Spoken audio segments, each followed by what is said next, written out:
지난주까지는 하나님의 예정을 입어 하나님의 기업이 된 우리들이 하나님을 찬양해야 한다는 내용의 말씀을 나누었습니다. 에베소 교회가 우상 숭배로 가득한 죄악의 도시에 위치하고 있었음에도 신령한 복을 받은 자들로 바르게 믿고 사랑 안에 거하며 살고 있었습니다. 그들이 복음을 듣고 믿게 된 것은 우리 스스로의 결정이나 의도가 아니라 하나님께서 예수 그리스도의 얼굴에 있는 하나님의 영광을 아는 빛을 그들의 마음에 비추신 결과였습니다. 주님께서 창조의 능력으로 에베소 성도들에게나 오늘날 우리들에게 복음의 빛을 비추신 것입니다. 하나님을 배반하고 떠난 죄인인 우리에게 이처럼 놀라운 은혜를 베푸신 것은 하나님의 영광을 찬송하게 하도록 하시기 위함입니다. 그런데 하나님을 찬양하는 이유를 아버지와 자녀의 관계에서 찾아야 합니다.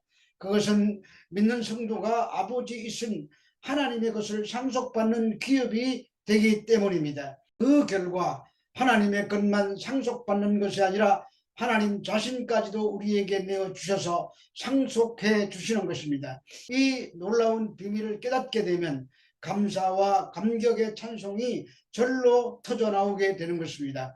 바울이 에베소 성도들이 한 믿음을 가진 자들이라는 사실 앞에 감사의 기도를 시작합니다. 그래서 오늘 본문은 이로 말미암아로 시작되고 있는 것입니다. 에베소서 1장 15절에서 16절의 말씀입니다. 이로 말미암아 주 예수 안에서 너희 믿음과 모든 성도들을 향한 사랑을 나도 듣고 내가 기도할 때에 기억하며 너희로 말미암아 감사하기를 그치지 아니하고. 에베소 1장 3절에서 14절이 202개의 헬라어 단어로 구성된 한 문장의 찬양이라고 했습니다. 오늘 15절부터 23절까지도 역시 170개의 헬라어 단어로 만들어진 한 문장의 기도입니다. 이제 에베소 성도들의 믿음과 사랑에 대한 감사 때문에 바울의 기도가 길게 시작된 것입니다. 에베소는 바울이 3년 동안 머물면서 복음을 전한 곳입니다. 그런데 감옥에 갇힌 바울이 그들의 믿음과 사랑에 대한 소문을 듣고 기도하게 됩니다. 그런데 여기서 중요한 단어가 주 예수 안에서라는 단어입니다. 우리는 흔히 믿는다는 사람들의 열심과 행위를 보고 믿음이 좋다고 말합니다.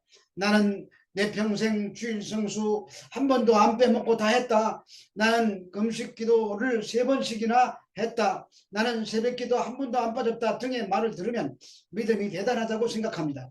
그런데 이런 말을 하는 사람들은 그리스도 안에 있는 믿음이 아니라 은근히 자기의 행위를 자랑하는 자들입니다. 아무리 훌륭한 일을 해도 그리스도 안에서 행한 것이 아니면 믿음이 아닙니다. 요한복음에 보면 하나님의 일은 하나님의 보내신 자를 믿는 것이라고 하십니다. 그런데 우리는 내가 열심히 하는 그 행위를 믿음이라고 생각합니다. 그래서 바울이 전해 들은 에베소 성도들의 믿음은 주 안에서 너희의 믿음이라고 특별히 수식어를 붙여서 사용하고 있습니다. 우리는 믿음을 내가 결심하고 내가 열심히만 하면 되는 것으로 합니다. 그러나 믿음은 반드시 예수 안에 있는 믿음이어야 합니다. 그리고 믿음과 함께 성도들을 향한 사랑에 대해서 말합니다. 이 사랑도 그리스도 밖에 있는 것이 아니라 그리스도 안에 있을 때 생성되어 나오는 사랑입니다. 많은 사람들이 교회에 사랑이 없다고 말합니다. 믿는다고 하면서도 자기 유익을 챙기는 그리스도 밖에 있는 사랑을 하기 때문입니다. 이 세상에서 말하는 사랑은 자기 유익을 위한 사랑입니다. 그러나 예수 안에서의 사랑은 자기의 유익을 구하지 않는 사랑이라고 고린도전서 13장은 말씀하고 있습니다. 그런데 우리는 자기 유익이라는 실리를 다 챙기면서 내가 사랑하는 사람을 위하여 희생한다고 말합니다. 그러면서도 자신이 얼마나 멋있는지를 은근히 나타내려고 합니다. 그것은 자기 행위를 사랑으로 포장하는 것일 뿐 성경이 말하는 사랑이 아닙니다. 참된 믿음이 없이는 참된 사랑이 생겨나지 않습니다. 그러므로 주 안에서의 믿음이 우선입니다. 주 안에서 참된 믿음이 주어지면 그리스도께서 어떻게 우리를 사랑하셨는지를 알게 되고 그 사랑에 이끌려 형제를 사랑하는 마음이 발현되게 되는 것입니다. 에베소서 5장에 보면은 주 안에 있는 자들은 다 한 몸을 이루는 지체들이라고 말합니다. 예수를 머리로 한 성도 한 사람 한 사람이 한 몸을 이루는 지체란 말입니다. 사람은 자기 육체를 미워하지 않고 소중하게 다룹니다. 손가락이 부러지면 귀찮다고 부러뜨려서 떼어버리지 않습니다. 수술하고 깁스하여 온전히 붙여지도록 보호합니다. 이처럼 그리스도께서도 자기의 몸된 교회를 돌보십니다.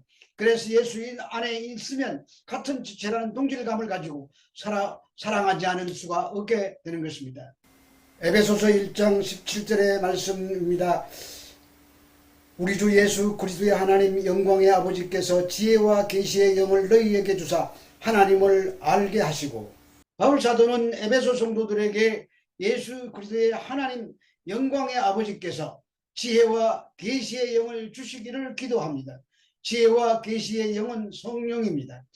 에베소 교회에서는 이미 지혜와 계시의 영인 성령을 받아 예수님을 믿는 자들입니다.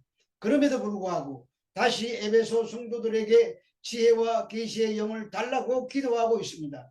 여기서 영은 헬라어로 푸뉴마인데, 이 말은 성령에 의해서 인간의 영에 주어진 성령의 은사를 말합니다. 그러므로 이 은사로 하나님을 아는 지식이 더 풍성해지기를 구하는 것입니다. 우리가 하나님을 안다고 하지만 피상적으로만 알고 있습니다. 그래서 지혜와 계시의 영을 통해서 하나님을 아는 지식이 더욱더 풍성해지기를 간구해야 하는 것입니다. 사실 10명의 교인들에게 하나님이 어떤 분인지 물어보면 10명의 하나님이 다 다릅니다. 그것은 모든 아담의 후손들이 태어나면서부터 허물과 죄로 죽었기 때문입니다. 하나님의 영광을 온 우주 만물에 나타나여 보여주셨지만 인간들이 하나님을 안다고 하면서 만들어낸 것이 결국 송아지에 불과했습니다. 그래서 로마서 1장에 보면 그 생각이 허망하여져서 하나님의 영광을 썩어질 사람과 새와 짐승과 기어다니는 동물의 모양의 우상으로 바꾸었다고 탄식하고 있는 것입니다.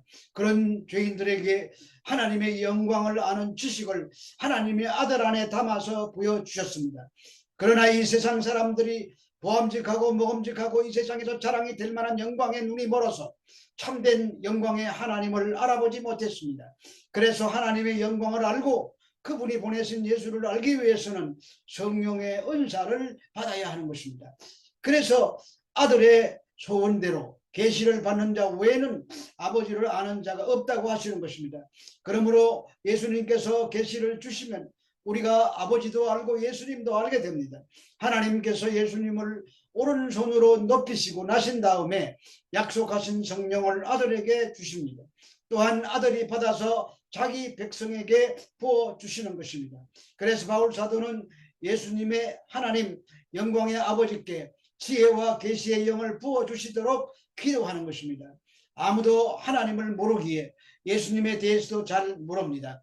그런데 하나님 아버지께서 성령을 보내주셔서 예수님께 맡기신 자들만 성령의 계시를 통해서 유일하신 참 하나님과 그의 보내신 예수 그리스도를 알게 하시는 것입니다.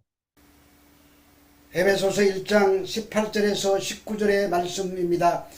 너희 마음의 눈을 밝히사 그의 부르심의 소망이 무엇이며 성도 안에서 그 기업의 영광의 풍성함이 무엇이며 그의 힘의 위력으로 역사하심을 따라 믿는 우리에게 베푸시는 능력의 지극히 크심이 어떠한 것을 너희로 알게 하시기를 구하노라. 바울은 계속해서 우리 마음의 눈이 밝아지기를 원한다고 기도합니다. 이를 소위 영적인 눈이라고 말할 수 있을 것입니다. 왜 마음의 눈이 밝아져야 합니까? 바울은 세 가지를 알기 위해서라고 말합니다. 곧 그의 부르심의 소망이 무엇인지, 성도 안에서 그의 기업의 풍성함이 무엇인지, 우리에게 베푸신 능력의 지극히 크심이 어떠한 것인지를 아는 것입니다. 사실 이것들은 이미 바울이 1장 전반부에 하나님을 향해 찬양해서 언급했던 내용들입니다.